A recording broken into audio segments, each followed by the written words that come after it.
আসসালামু আলাইকুম। সরকারি কর্মকর্তা কর্মচারীদের দাবি দেওয়া বেতন ভাতা বৃদ্ধি ও পে স্কেল সহ সব ধরনের আপডেট সবার আগে পেতে এই চ্যানেলটি এখনই সাবস্ক্রাইব করে রাখুন।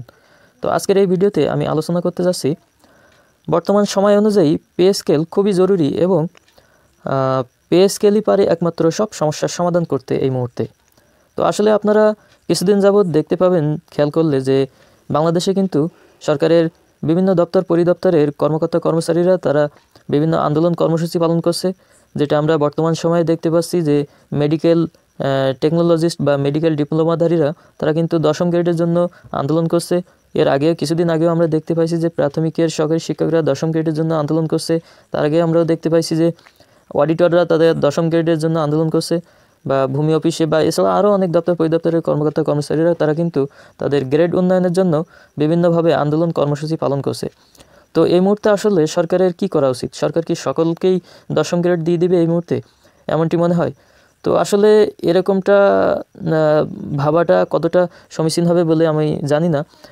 তার আগে আমি একটি বিষয় বলতে চাই, সেটা হচ্ছে এই মুহূর্তে সরকারি কর্মকর্তা কর্মচারীদের পে স্কেল হওয়াটাই খুব বেশি জরুরি বলে মনে করি। কারণ এই যে 10ম গ্রেডের দাবি বা গ্রেড উন্নয়নের দাবি সব কিছুর মূলেই কিন্তু বেতন বৃদ্ধির বিষয়টি আসে। তো একজন সরকারি কর্মকর্তা বা সরকারি কর্মচারী এদেশে কিন্তু যে 20তম গ্রেডের যে কর্মচারী তিনি কিন্তু মাত্র 8,250 টাকা বেতন পান, মূল বেতন, যেটা সব মিলিয়ে হয়তো 14 থেকে 15,000 টাকা আসে।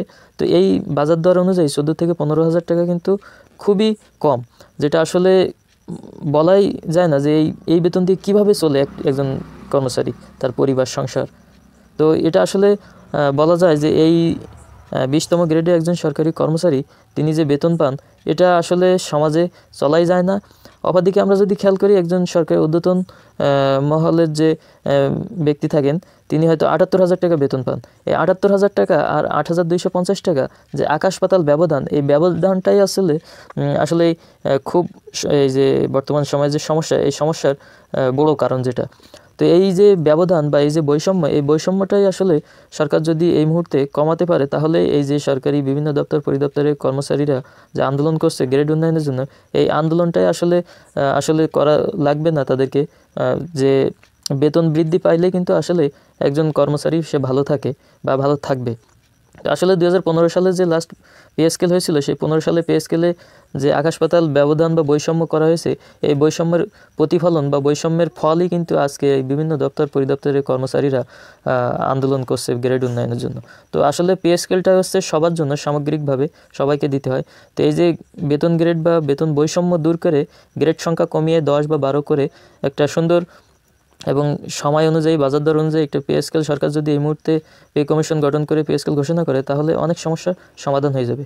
আর এর সবচেয়ে বেশি বর্তমান এই বৈষম্যের সবচেয়ে বেশি ভুক্তভোগী 11 থেকে 20 গ্রেডের সরকারি কর্মচারীরা। তো 11 থেকে 20 গ্রেডের সরকারি কর্মচারীদের যে কষ্ট দুর্দশা, এটা যদি সরকার এই মুহূর্তে বুঝে বা চিন্তা ভাবনা করে সরকার যদি খুব দ্রুত একটি সিদ্ধান্ত নেয় যে পে স্কেল দেওয়ার বিষয়ে, তাহলে কিন্তু সরকারি কর্মচারীরা যে বিভিন্নভাবে আন্দোলন সংগ্রাম করছে মাঠে ঘাটে, এই আন্দোলন সংগ্রামটাকে আরও বেগবান না হয়ে আরও কমে যাবে এবং দেশের পরিস্থিতি আস্তে আস্তে স্বাভাবিক হবে সব কিছুতে। আসলে সরকারের মূল চালিকা শক্তি কিন্তু দেশের সরকারি কর্মচারীরা। তো সরকারি কর্মচারীরাই কিন্তু সরকারের চাকাটাকে আরও চলমান রাখে। তো আসলে সরকার এই বিষয়টা খুব দ্রুত আশা করি বুঝবে এবং বুঝে সরকারি কর্মকর্তা বা কর্মচারীদের জন্য খুব দ্রুত একটি বৈষম্যমুক্ত নবম পে স্কেল ঘোষণা করবে, এমনটি আশা করি।